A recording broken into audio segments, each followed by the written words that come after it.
Hi, welcome back to Watch It Played. My name is Rodney Smith. No mistakes to correct, which is fantastic, but there's just a little adjustment we want to make to the table. This newly resurrected zombie unit has only one model in it, and I was asked by one of our viewers, shouldn't it have a little bit of blue sticky tack on it to show that it's the unit leader? And that's true, it should. So we've added that now, put it back on the table, and when we come back, we're going to continue with Luke's unit phase.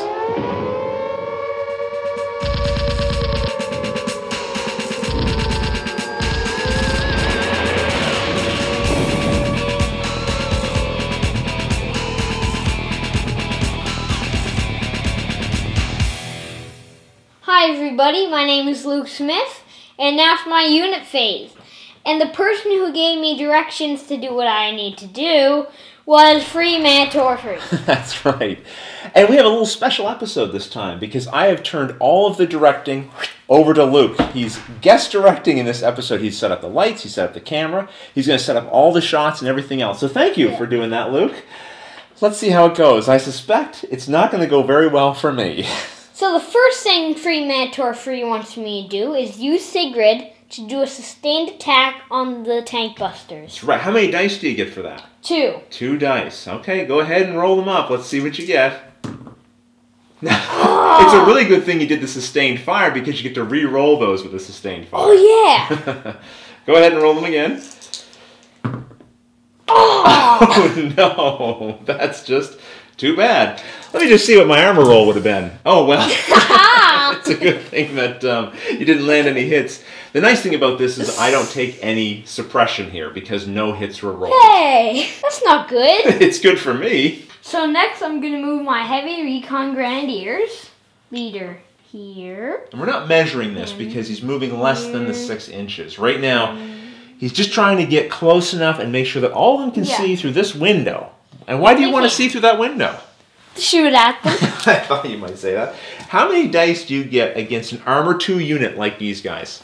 12. 12 dice. That's incredible. Okay, so pick up all 12 of your dice, give them a good shake, and you're going to want to roll them. Let's roll them right around here. Thankfully, because I'm in hard cover, I'm going to get an automatic 2 successes on my armor roll.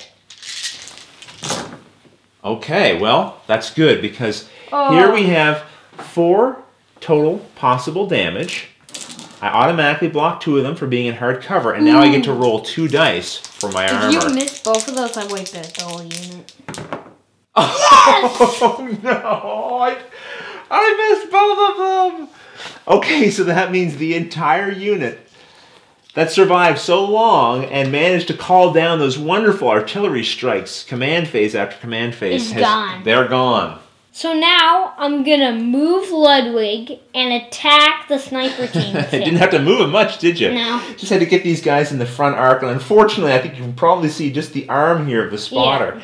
How many dice do you get to roll? 4. 4 dice. Well, go ahead and roll those. Let's see what you get. 2 possible hits. Now, the nice thing is, I'm in hard cover, and that means I get to block 2 of those hits. But you did roll hits, and that means I'm going to have to add a suppression token to my sniper team, which I'll do now. Now, before Luke attacks with his zombies, you'll notice we put the measuring tape here to show 3 inches. That's close combat range. And I didn't mention this to our viewers, but really only 2 of these zombies are within close combat range of the tank busters. And I know it's close combat that you want to do, right, Luke? Yeah. So that means you're only going to be able to roll 4 dice in this attack. 2. That's still that's better than I wanted you to roll. Okay, so now I get to roll my armor, which is 3 dice. So I need to roll at least 2 blocks to survive this.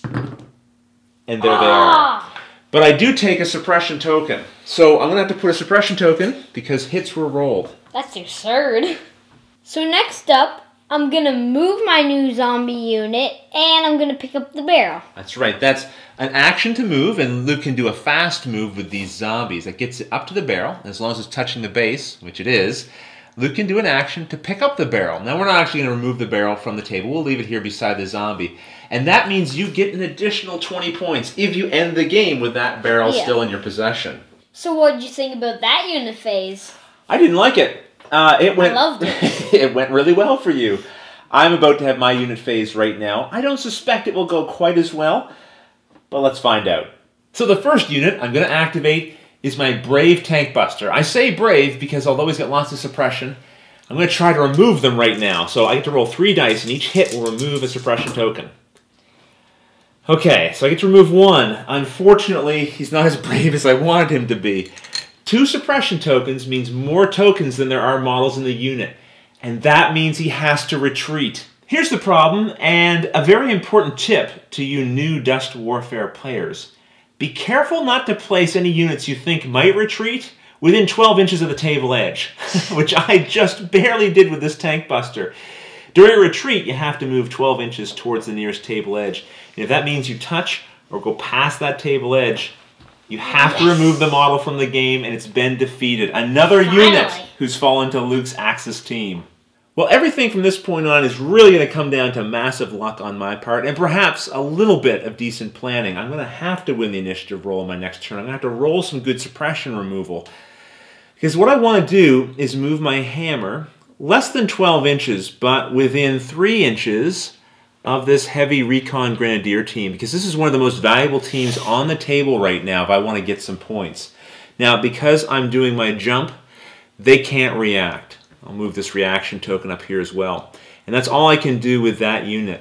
Now I have Bazooka Joe. He's back here behind this building where he's been hiding most of the game.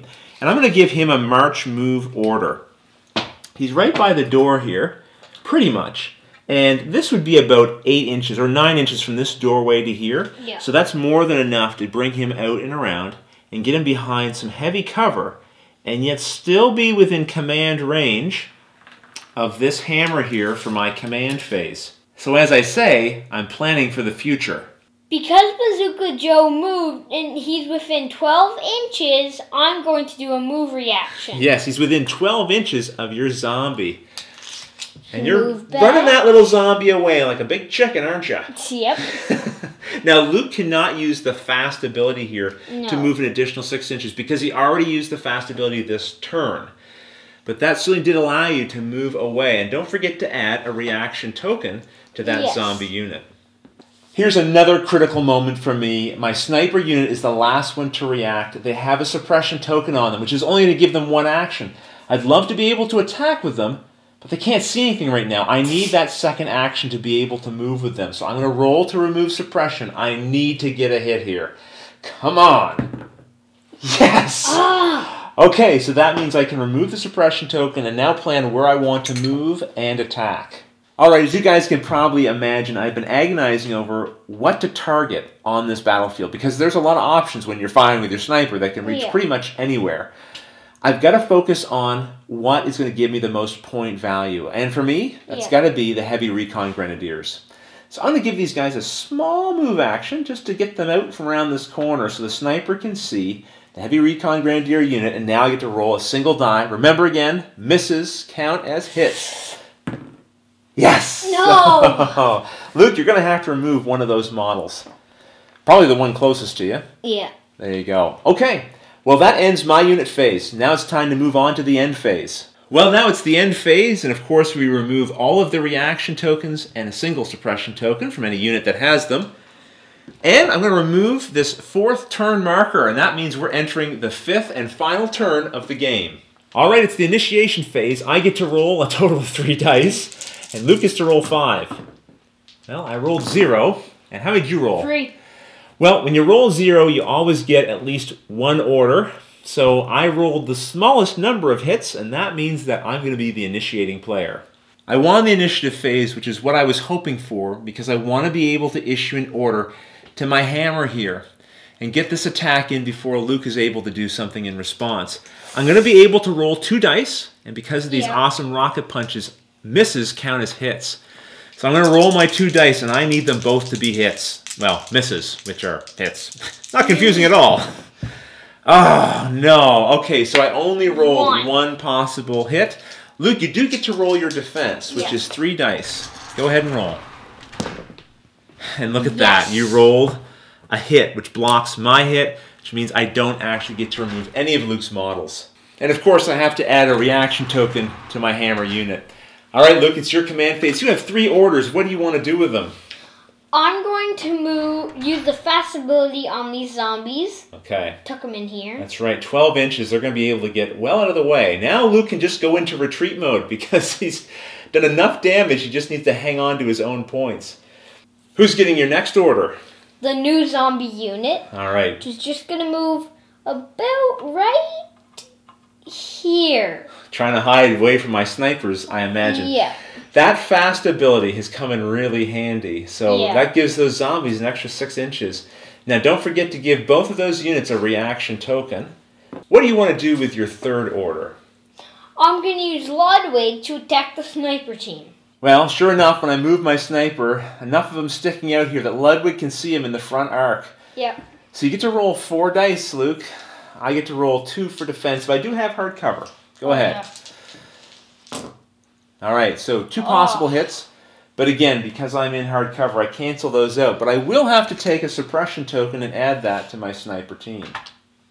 And I have to give Ludwig a reaction token. Okay, well, I'm going to start my unit phase right now by having my sniper team, which has only 1 available action because they got suppressed there. I'm going to have them shoot at the heavy recon grenadiers. Remember, misses are hits. There it is, which is good. They don't get to have an armor save. They do not get to have cover save. So you want to remove one of those models from the unit there, Luke, and I'm going to put a suppression token on them as well because I rolled a hit. So now I'm going to have my hammer attack the heavy recon grenadier. And as you saw on the correction on screen earlier, we forgot to add a suppression token earlier, so let's just do that now. Okay. Now when I attack with this unit, I'm going to get to roll 2 dice, and remember, misses count as hits. So here we go. And I rolled 2 hits. But Luke, you still get to roll your defense, which is 3 dice plus 1 because you have damage resilience with this unit. Go ahead. No! Whoa, finally! A little luck comes my way. So this means that this unit gets removed. Well, now I'm going to have Bazooka Joe move forward just a little bit, right to there, so he can fire at Ludwig, which is 12 inches away. I'm going to use my grenade launcher. I can only roll 1 die with that against this kind of vehicle. And it's a miss. Well, Luke, it's your unit phase. Yeah. But I surrender. I surrender. Please make it stop. Okay. Oh, yes, Luke, I am going to quit here and congratulate you for this win because there's no way for me to get any more points here, and you have definitely won. If we ended the game right now, which we're doing, you would have 114 points, and I would have 75. Well, good game, my friend. And I also want to thank you again for directing this episode. Directing! Very good job. And I want to thank, of course, all of you guys for watching along, following along with us, contributing suggestions.